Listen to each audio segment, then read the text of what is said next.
పూంచ్ డిస్టిక్లో గురువారం రోజు జరిగిన ఉగ్రదాడి తర్వాత పాకిస్తాన్ ఐఎస్ఐ పంపిన పందులపైన పెద్ద ఎత్తున వేట మొదలైందండి. గురువారం రోజు జరిగిన ఉగ్రదాడుల్లో 5 మంది భారత జవాన్లు వీరగతి పొందారు. దీనికి ప్రతీకారంగా భారత సైన్యం రంగంలో దిగింది. రజౌరి పూంచ్ డిస్టిక్లో ఉన్న అడవి కొండ ప్రాంతాల్లో కౌంటర్ ఆపరేషన్ మొదలైంది. 25 నుండి 30 మంది ఉగ్రవాదులు పూంచ్ అడవుల్లో దాక్కున్నట్లు సమాచారం వచ్చింది. నిన్న రాత్రి ఎల్ఓసి బార్డర్ వద్ద 2 పాకిస్తాన్ ఉగ్రవాదులను భారత సైన్యం కాల్చి చంపింది. ఇంకొక 2 తప్పించుకొని పీఓకేకు పారిపోయారు. ఈ 2 సౌకర్యంగా పారిపోవడానికి పాకిస్తాన్ ఆర్మీ ఎల్ఓసి బార్డర్ కంచెలను కట్ చేసి హెల్ప్ చేసింది. ఎల్ఓసి కంచెలను పీకిన ఫోటో చూడండి. పూంచ్ డిస్టిక్లో రజౌరి డిస్టిక్లో ఉగ్రవాద దాడులు జరగడం ఇది మొదటిసారి కాదు. ఇదివరకే పూంచ్లో 6 సార్లు జరిగాయి. ఇదే ఇయర్లో అంటే 2023లో ఇది 3వ దాడి. ఇప్పటి వరకు పూంచ్ రజౌరి డిస్టిక్లో 33 మంది జవాన్లు వీరగతి పొందారు. పూంచ్ అటాక్స్ గురించి మన ఛానల్స్లో ఇదివరకే వీడియోస్ ఉన్నాయి. బట్ ఎందుకు ఉగ్రవాదులు పూంచ్ రజౌరి డిస్టిక్ను ఎంచుకుంటున్నారు? పూంచ్ రజౌరి డిస్టిక్ యొక్క లొకేషన్ ఎక్కడ ఉంది? ఉగ్రవాదులు పీఓకే నుండి ఎలా పూంచ్ రజౌరి అడవుల్లో చొరబడుతున్నారు, దాక్కుంటున్నారు? ఉగ్రముఖులకు కాశ్మీరీ లోకలైట్స్ హెల్ప్ చేస్తున్నారా లేదా? పూంచ్లో గురువారం రోజు జరిగిన దాడుల్లో ఉగ్రముఖులు యుఎస్ మేడ్ అడ్వాన్స్డ్ రైఫల్స్ను వాడారు. ఈ ఆయుధాలు వీరికి ఎవరిచ్చారు? పూంచ్ వరుస దాడుల వెనుక పాకిస్తాన్, చైనా యొక్క హస్తం గురించి పూర్తి వివరాలు తెలుసుకునే ముందు బదులుగా నేను మీ నుండి కోరుకునేది వీడియోకు లైక్ అండ్ ఛానల్ను సబ్స్క్రైబ్ చేయండి చాలు. క్వాలిటీ కంటెంట్ ఇచ్చే బాధ్యత నాది. సో ఇక్కడ కనిపించే ఏరియా పేరు పూంచ్ అండ్ రజౌరి డిస్ట్రిక్ట్స్. ఇవి పీర్ పంజల్ రేంజర్స్ కొండల యొక్క సౌత్ సైడ్లో ఉంటాయి. ఈ 2 డిస్ట్రిక్ట్స్ జమ్మూలో ఉంటాయి. ఇక్కడ కనిపిస్తున్న ఏరియాను కాశ్మీర్ అంటారు. మీరు జమ్మూ కాశ్మీర్ ఉగ్రవాదం యొక్క స్ట్రాటజీ క్లియర్గా అర్థం కావాలి అంటే మొదటగా జాగ్రఫీ తెలియాలి. ఇది లైన్ ఆఫ్ యాక్చువల్ కంట్రోల్ అంటే ఎల్ఓసి బార్డర్. ఇది పీఓకే అంటే పాకిస్తాన్ ఆక్యుపైడ్ కాశ్మీర్. ఇది జమ్మూ కాశ్మీర్ యూనియన్ టెరిటరీ. ఇందులో 2 పార్ట్స్ ఉంటాయి. ఫస్ట్ పార్ట్ పేరు కాశ్మీర్, సెకండ్ పార్ట్ పేరు జమ్మూ. ఫస్ట్ కాశ్మీర్ గురించి చెప్తా. కాశ్మీర్లో శ్రీనగర్, పుల్వామా, అనంతనాగ్ టూరిస్ట్ ప్లేసెస్ ఉంటాయి. ఈ కాశ్మీర్లోనే కాశ్మీర్ వ్యాలీ కూడా ఉంటుంది. కాశ్మీర్ వ్యాలీ అంటే కాశ్మీర్ లోతట్టు ప్రాంతం లేదా లోయ ప్రాంతం అని అర్థం. ఈ కాశ్మీర్ వ్యాలీలోనే స్టోన్ పెల్టింగ్స్ వంటివి ఎక్కువగా జరిగేవి. ఇయర్ 2019 కంటే ముందు పాకిస్తాన్ తమ ఉగ్రముఖులను కాశ్మీర్ వ్యాలీలోనే పంపేది. 2019 ఆగస్ట్ కంటే ముందు దిక్కుమాలిన ఆర్టికల్ 370-35A ఉన్నప్పుడు ఒక చట్టం ఉండేది.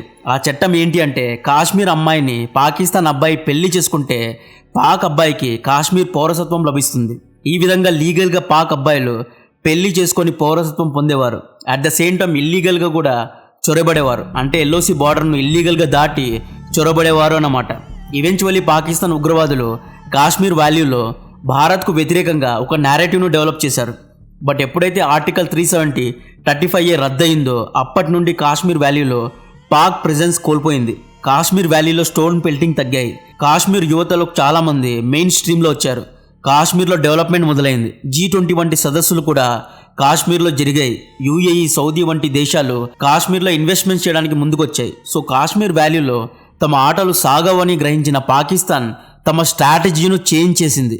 ఉగ్రవాదాన్ని కాశ్మీర్ వ్యాలీ నుండి జమ్మూకు షిఫ్ట్ చేసింది. ఇప్పుడు జమ్మూ కాశ్మీర్లో ఉన్న సెకండ్ పార్ట్ అయిన జమ్మూ గురించి చెప్తా. ఈ ఏరియాను జమ్మూ అంటారు. జమ్మూలో ఎక్కువగా కొండలుంటాయి. జమ్మూ శివాలి కనబడే కొండలతో, అడవులతో కప్పబడి ఉంటుంది. జమ్మూలో పూంచ్ అండ్ రజౌరి అనేవి 2 వేరు డిస్ట్రిక్ట్స్. ఇక్కడ చూడండి, పూంచ్ డిస్టిక్, రజౌరి డిస్టిక్ ఎల్ఓసికు ఎంత దగ్గరగా ఉన్నాయో. ఈ ఉగ్రవాదులు పాకిస్తాన్ ఆర్మీ సహాయంతో ఎల్ఓసి కంచెను ఈజీగా దాటి పూంచ్ రజౌరి కొండ ప్రాంతాల్లో చొరబడి కొండ గుహల్లో దాక్కుంటారు. ఈ కొండ ప్రాంతాలు ఎంత దట్టంగా ఉంటాయి అంటే ఇక్కడ డ్రోన్స్ ద్వారా సర్వేలియన్స్ చేయలేము. ఈ పూంచ్ రజౌరి అడవుల్లో ఇంకొక అడ్వాంటేజ్ ఏంటి అంటే ఇక్కడ ఉన్న న్యాచురల్ కేవ్స్.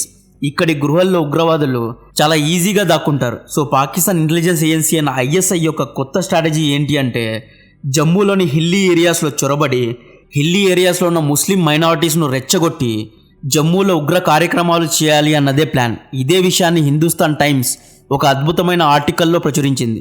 గత 1.5 years నుండి పాక్ ఐఎస్ఐ తమ గేమ్ ప్లాన్ను కాశ్మీర్ వ్యాలీ నుండి జమ్మూకు షిఫ్ట్ చేసింది. ఇప్పుడు మన భారత సైన్యం ఎక్కువగా కాశ్మీర్లో ఉన్నారు. అంటే మన భారత సైనికుల యొక్క సెక్యూరిటీ ఎక్కువగా కాశ్మీర్లోనే ఉంది. పాకిస్తాన్ ప్లాన్ ఏంటి అంటే జమ్మూలో టెన్షన్స్ను పెంచి కాశ్మీర్లో ఉన్న సైన్యాన్ని జమ్మూ కొండలకు తీసుకురావాలి అనేదే ప్లాన్. కాశ్మీర్ వ్యాలీలో ఉన్న ఇండియన్ ఆర్మీ యొక్క సెక్యూరిటీను జమ్మూకు డైవర్ట్ చేసి కాశ్మీర్ వ్యాలీలో తిరిగి ఉగ్రదాడులను మొదలు పెట్టాలి అనేదే పాకిస్తాన్ ప్లాన్. కాశ్మీర్లో ఉగ్రదాడులు చేసి ఆర్టికల్ 370-35A రద్దయిన తర్వాత కూడా కాశ్మీర్లో ఉగ్రదాడులు ఆగడం లేదు అనే నెరేటివ్ను క్రియేట్ చేయాలి అనుకుంటున్నారు. ఈ నెరేటివ్ గురించి చిన్న ఉదాహరణ ఇస్తా. గురువారం రోజు పూంచ్ డిస్టిక్లో ఉగ్రదాడి జరిగింది. శుక్రవారం రోజు ఫరూక్ అబ్దుల్లా కుమారుడు ఉమర్ అబ్దుల్లా ఒక స్టేట్మెంట్ ఇచ్చారండి. నో నార్మలసీ ఇన్ జమ్మూ కాశ్మీర్ అనే స్టేట్మెంట్ ఇచ్చాడు. ఇతను మొన్న జరిగిన అటాక్ మాత్రమే కాదు, 2022లో 6 సార్లు పూంచ్ రజౌరి డిస్ట్రిక్ట్లో జరిగిన అటాక్స్ తర్వాత కూడా ఇదే స్టేట్మెంట్ ఇచ్చాడు. కావాలంటే గూగుల్లో, యూట్యూబ్లో సెర్చ్ చేయండి. నో నార్మలసీ ఇన్ జమ్మూ కాశ్మీర్ అనే స్టేట్మెంట్ ఇస్తాడు. ఫరూక్ అబ్దుల్లా, మెహబూబా ముఫ్తీ కూడా ఇదే స్టేట్మెంట్స్ ఇస్తారు. ఈ స్టేట్మెంట్ కు అర్థం ఏంటి అంటే, మీరు ఆర్టికల్ 370 తొలగించిన తర్వాత కూడా కాశ్మీర్లో ఉగ్రవాదం కొనసాగుతోంది, కాశ్మీర్లో జమ్మూలో నార్మల్ పరిస్థితి లేదు, శాంతి లేదు అనే నేరేటివ్ ను బిల్డప్ చేస్తున్నారు. మెహబూబా అబ్దుల్లా ఫ్యామిలీ బాధ ఏంటి అంటే, వీళ్లకు ఆర్టికల్ 370 ను తిరిగి చేర్చాలి అని. వీళ్ళు ఏం చెప్పాలి అనుకుంటున్నారు అనేది డైరెక్ట్ గా చెప్తా. ఆగస్టు 2019లో ఆర్టికల్ 370 రద్దయిన తర్వాత జమ్మూ కాశ్మీర్ను ఒక యూనియన్ టెరిటరీగా, లదాఖ్ను ఇంకొక యూనియన్ టెరిటరీగా చేశారు. జమ్మూ కాశ్మీర్ అసెంబ్లీను రద్దు చేశారు.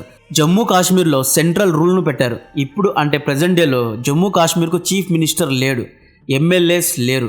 మనందరికీ తెలుసు 2019 వరకు జమ్మూ కాశ్మీర్లో అయితే మెహబూబా ఫ్యామిలీ అయినా పాలించేది, లేదా అబ్దుల్లా ఫ్యామిలీ అయినా పాలించేవారు. బట్ ఇప్పుడు కేంద్ర పాలన ఉంది. 2020 నుండి ఇప్పటి వరకు కాశ్మీర్ వ్యాలీలో ఉగ్రదాడులు, స్టోన్ పెల్టింగ్స్ అనేవి తగ్గిపోయాయి. శ్రీనగర్ను స్మార్ట్ సిటీ చేస్తున్నారు.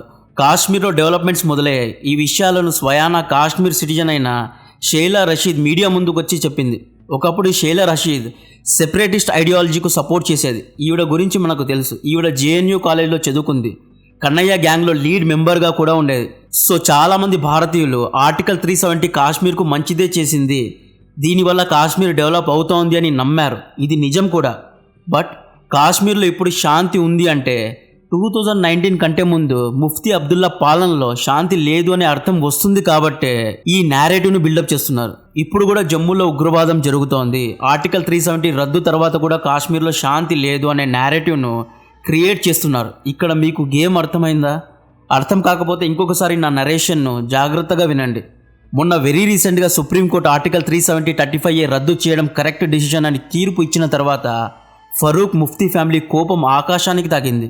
ఆగస్ట్ 2024లో జమ్మూ కాశ్మీర్లో, లదాఖ్లో స్టేట్ ఎలక్షన్స్ జరగనున్నాయి. సో జమ్మూలోని హిల్లీ ఏరియాస్లో ఉన్న మైనారిటీస్ను రెచ్చగొట్టి జమ్మూను అన్స్టేబుల్ చేయాలి అనేదే ప్లాన్. జమ్మూలో అయితే దట్టమైన కొండలు, అడవులు ఉంటాయి కాబట్టి ఉగ్రవాదులు దాక్కోవడానికి సౌకర్యంగా ఉంటుంది.